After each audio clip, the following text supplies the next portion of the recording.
সংগ্রামী ভাইরা এবং মঞ্চের সামনে আমার সংগ্রামী লড়াকু বন্ধুরা, আজকে আমরা এখানে এসেছি নরেন্দ্র মোদী এবং অমিত শাহের ষড়যন্ত্রের শিকার হয়ে।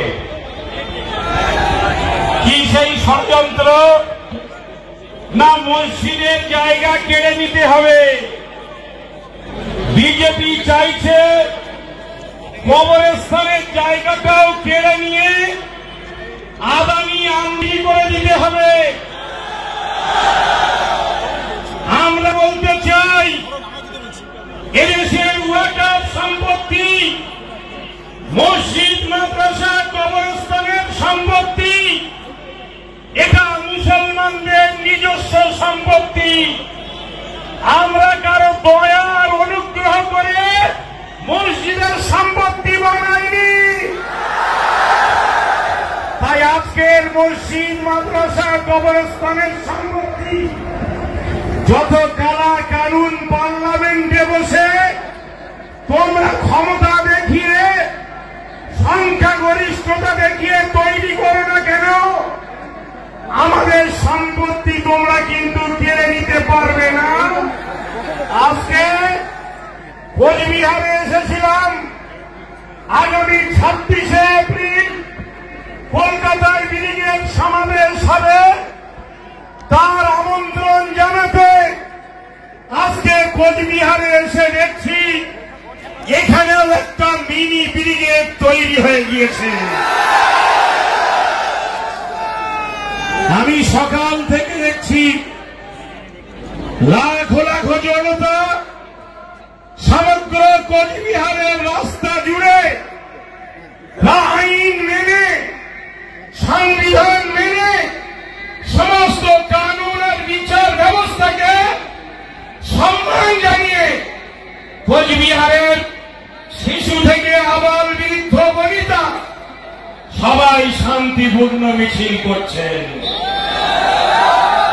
আমার অনেক ভাইরা বলেছেন যে বহু জায়গায় ষড়যন্ত্রের ফাঁদ তৈরি করা হয়েছে যাতে মুসলিম ছেলেরা সেই ফাঁদে পা দেয়। ধর্মানুরাগী ভাইরা তারা কোনোভাবেই বিজেপির পাতা ফাঁদে পা দেবে না। আমার পূর্বে এক আইনজীবী ভাই বলছিলেন যে কোচবিহারের রাজা ছিলেন হিন্দু, তার প্রধান সেনাপতি ছিল মুসলমান। কিন্তু জেনে রাখবেন, কোচবিহারের রাজা হিন্দু ছিলেন, কিন্তু তিনি বিজেপি ছিলেন না। তাই হিন্দু আর মুসলমান একসাথে থাকতে কোনো সমস্যা তৈরি হয়নি। রাজারা হিন্দু ছিলেন।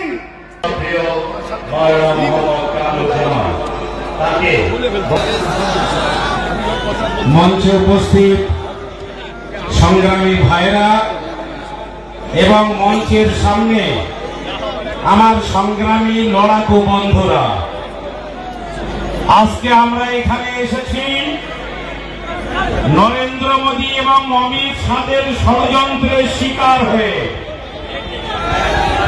কি সেই ষড়যন্ত্র? না, মসজিদের জায়গা কেড়ে নিতে হবে। বিজেপি চাইছে কবরস্থানের জায়গাটাও কেড়ে নিয়ে আদানি আমদানি করে দিতে হবে। আমরা বলতে চাই, এদেশের ওয়াকফ সম্পত্তি, মসজিদ, মাদ্রাসা, কবরস্থানের সম্পত্তি, এটা মুসলমানদের নিজস্ব সম্পত্তি। আমরা কারো দয়ার অনুগ্রহ করে মসজিদের সম্পত্তি বানাইনি।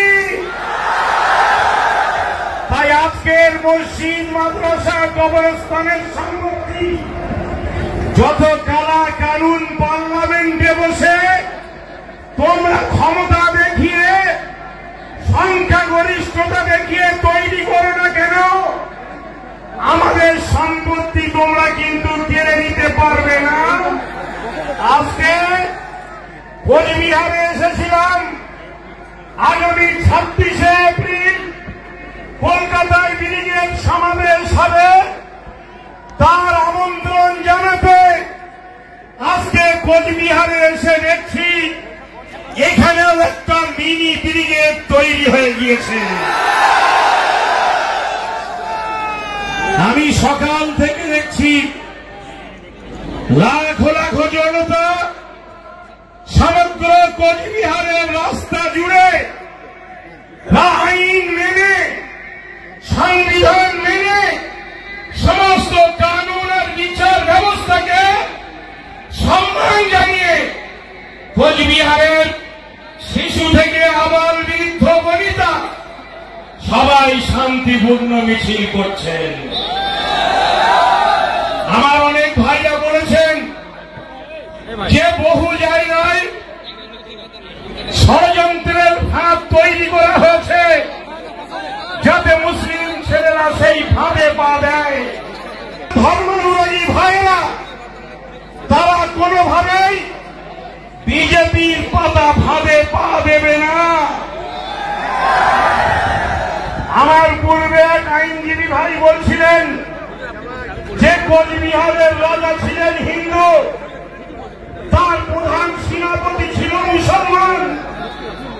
কিন্তু জেনে রাখবেন কোচবিহারের রাজা হিন্দু ছিলেন কিন্তু তিনি বিজেপি ছিলেন না। তাই হিন্দু আর মুসলমান একসাথে থাকতে কোনো সমস্যা তৈরি হয়নি। রাজারা হিন্দু ছিলেন। মুসলিম পার্সোনাল ল বোর্ডের সদস্য কলকাতা রাজপথ কাঁপানো ছেলে মাওলানা মোহাম্মদ কামরুজ্জামান সাহেব, আমরা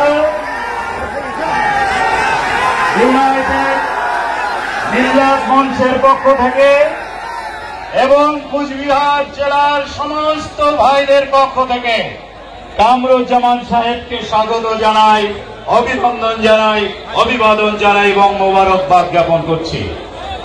প্রিয় ভাইরা, আপনারা বসুন, ধৈর্য রাখুন। আল্লাহর জমি রক্ষা করতে এসেছি, ফয়সালা আল্লাহ করবে। ওরা জানে না ওরা কোথায় হাত দিয়েছে। এই আন্দোলন ধর্মীয় আন্দোলন নয়, এই আন্দোলন ভারতবর্ষের সংবিধান রক্ষার আন্দোলন, দেশের গৌরব ঐতিহ্য রক্ষার আন্দোলন। সম্মিলিতভাবে করা হবে ইনশাআল্লাহ।